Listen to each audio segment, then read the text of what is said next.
instant death by what we can see. Instant death. But what killed these cows? I just can't answer that one. What they think they're dealing with are creatures not from this planet.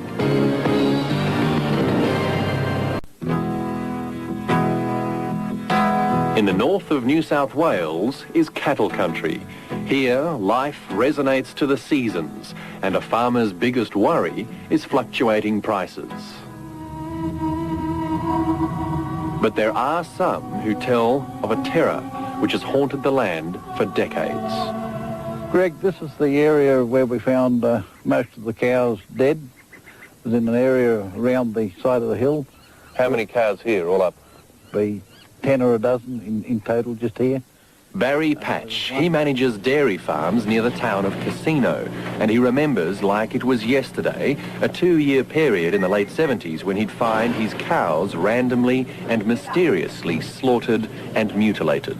The udders would be removed, usually the tongue taken out, and various mutations from that, but the carcass itself was quite complete and no blood. No, if the udder was taken out, there was no blood whatsoever. More than 30 cattle were killed. Most of them were about to calve, and the mutilations had an eerie pattern. Udders, tongues, ears. Sometimes the muzzle and the jowls were missing, and there was never any blood. Just not possible in my mind, and how that was done, I do not know. I have no idea how that was done. All of Barry Patch's dead cows were examined by a veterinary surgeon. He didn't want to talk on camera, but he told us in writing that causes of death were never determined. There were no bullet wounds, no stab marks or needle punctures, no poisons, no snake bites, nothing. And the surgeon also told us that tissue which had been removed from bone had been done so far more cleanly than could have been done with a knife. A lot of the animals still had mouthfuls of grass, where they'd come to an absolute sudden stop. There were never any tracks and never any sign of a struggle. It was instant death by what we could see. Instant death. The spate of mutilations near Casino were kept fairly quiet. Police never unravelled the mystery, and then it stopped. We've now discovered that the whole grisly scenario had been played out years earlier, more than 100 kilometres to the north. I'd say late 50s, early 60s, and then it went on, I wouldn't know, but a lot of mainly cow mutilations. Stuart Graham lives north of Lismore. He remembers when the local farmers were on the point of setting up vigilante groups to protect their cattle. But what killed these cows? How did they do it? Well, I just can't answer that one. There was no bullet wound? No bullet wound whatsoever. As I sit here and think, I did not see a lot of blood. And then there's Heather Smith. Her farm lost 3 cows in the late 60s. She had her ears, tips of her ears cut off, and her tongue cut out, and her tail, the brush on her tail cut off, and the udder cut out. And just as if she had just died there, and no struggle. No sign of a struggle? No. No blood. The collective memory in these valleys puts the figure at something like 24 cows killed and always the same parts removed. John Osborne lost about 10 beasts. No blood? No. Did that strike you as odd? Yeah, a bit. The mutilations have also been reported in more recent times. Over the border near Ipswich, just 2 years ago, Christopher Hughes found 2 prized bullocks dead. This here we found the first one, Greg. What had been done to it?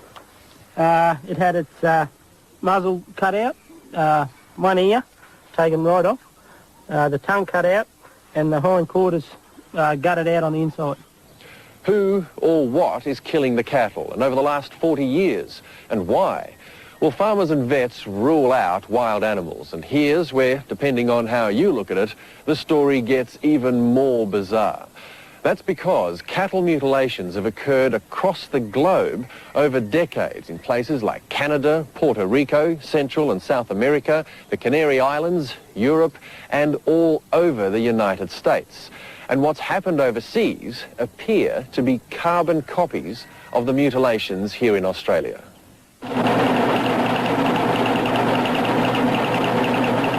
Reports of the strange killings were first collated nearly 20 years ago by an American journalist, Linda Moulton Howe. She's made 2 films and written 2 books which record hundreds of cases of senseless attacks on stock. There have been animals found on wet sandbars in the middle of a river, lying on their side with exactly the same excisions and no blood in not a single track. The photographs tell a chilling story. The bloodless removal of udders, jowls and muzzles, ears and eyes cut out with a circle of skin around the socket. Now remember Christopher Hughes. When his 2 bullocks were killed, the local paper photographed the carcasses. I'd just like to show you some photographs which came from the States. Would you say that the injuries to that cow is similar to what happened to yours? Yeah, identical. Identical sort of damage? Yep. What about this one here? Yep, same in the mouth. Yep, exactly the same in the mouth. Teats were just cut straight off. Yeah, that's right, something like that one. Yeah. Back at Casino, Barry Patch's neighbour, John Want, also saw many of the dead and mutilated cows. All the ones that I've seen out there were smaller in size, like udder would be the biggest thing. More like that one? Yeah. Yeah. What about this? Did you ever see anything like that one? Yeah, that's common. Very common. That sort of wound around the jaw? Yeah, yeah. We also showed the American photos and those of Christopher Hughes's cattle to the vet who examined Barry Patch's cows. He said that the mutilations he'd seen were very similar. The veterinarians stand back from these cases and say, surgically, they don't know how the organs were removed. No blood were around the wounds. No blood were around either of the animals. No tracks. In Linda Moulton Howe's documentaries, investigating police themselves ask the incredible question. Who is doing this now is very possibly creatures not of this planet. Now that, that shakes you up a little bit. Creatures not of this planet. You're thinking of Buck Rogers and things like this. But that's the way it is seriously right now. People who work in the United States in intelligence and in military situations, people have told me straight to my face what they think they're dealing with are creatures not from this planet. Almost nightly when this was going on, we could pick out a very brilliant, huge, brilliant light in the sky. One of the most dramatic eyewitnesses to what appeared to be an animal actually being seen rising in a beam of light was an entire family of 5 people outside of Houston, Texas in 1973. American biophysicists have tested grass under and around the dead animals and can't explain why the plant's cells have changed. The metabolism at the mitochondrial level in the cells is changed the same way from case to case. And pathologists have examined the animal tissue. They've definitely been cut with something that is categorized by pathologists as high heat. We can't say what the instrument is. There are people who link cattle mutilations to strange lights in the sky, that sort of stuff. You ever heard of that one? I'm going to tell you something that I said here, and I was called a rat bag. Now, I had 5 years in the army. I'm not a rat bag, I suppose. Stuart Graham told us how 20 years ago he had an encounter with something in the sky. A big circular sort of thing. It's just sat floating, no noise, like a big kind of a soft, bluey, greeny soft light. And around the centre it appeared to me as though there was a row of smaller lights, like a lighter colour. A circle of smaller lights on around the whole thing? Yeah, around the whole, like little porthole things.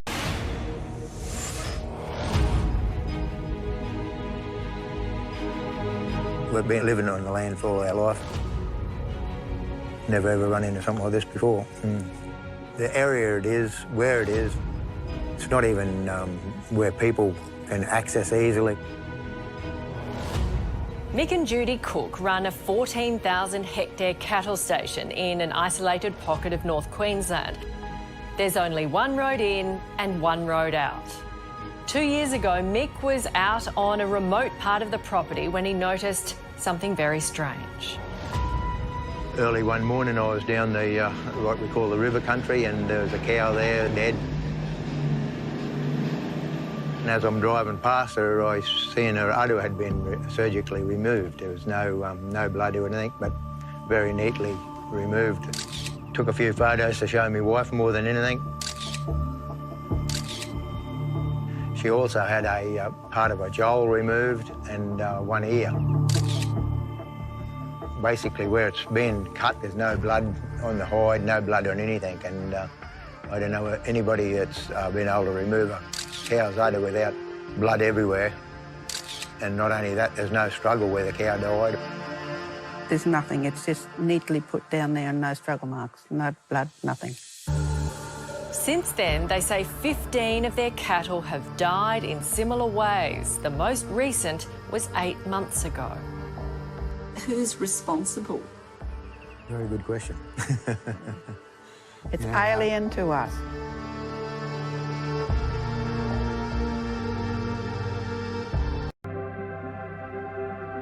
I reckon for the first few weeks I was a bit iffy about walking outside at night, but you can't do anything about it. If they're that smart, yeah, and a couple of times I thought, gee, have I got a chip in my head or something like that? I know I did have those sort of thoughts go through, but I thought, no, I'm still normal.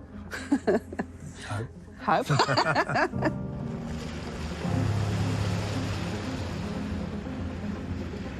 But is it food or some other use the UFOs have for cows? Scientists have only recently discovered a remarkable similarity between the chromosomes of cattle and of people.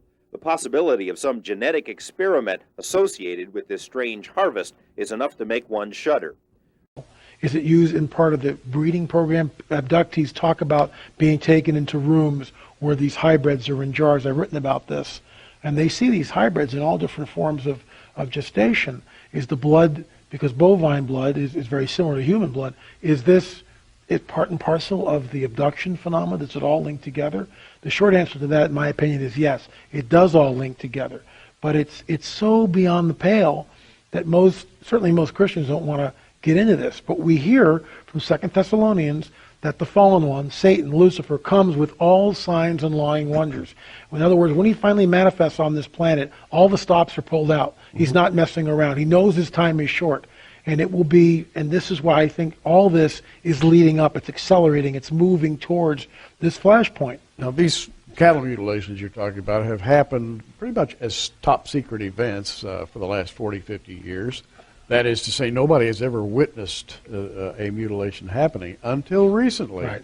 And we find that in England, the shepherds of southwestern England are discovering their sheep being abducted, mutilated, deprived of all their blood, dropped back onto the field. Same deal. But the modern shepherds have video cameras, and they've actually photographed lights swooping down over their flocks.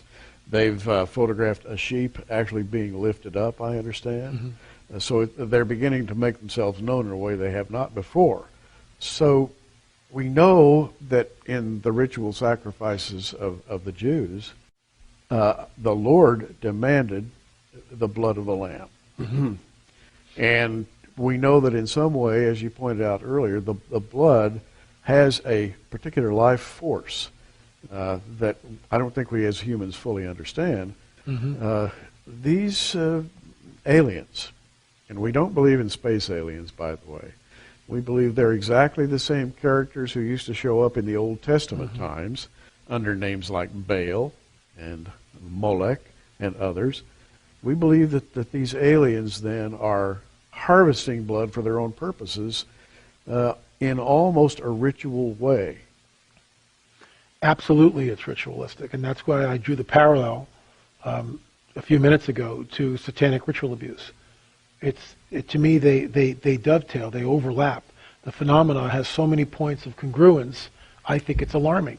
And what is sobering to me is that if it was one or two of these every decade or something, we wouldn't be sitting here talking about it. But it's not. It's hundreds worldwide, and it happens in certain pockets. Certainly in Colorado, New Mexico, mm-hmm. out in the Southwest, the phenomena continues to this day. Now in England, but in other parts of the world, cattle mutilations It's real, it's burgeoning, it's not going away.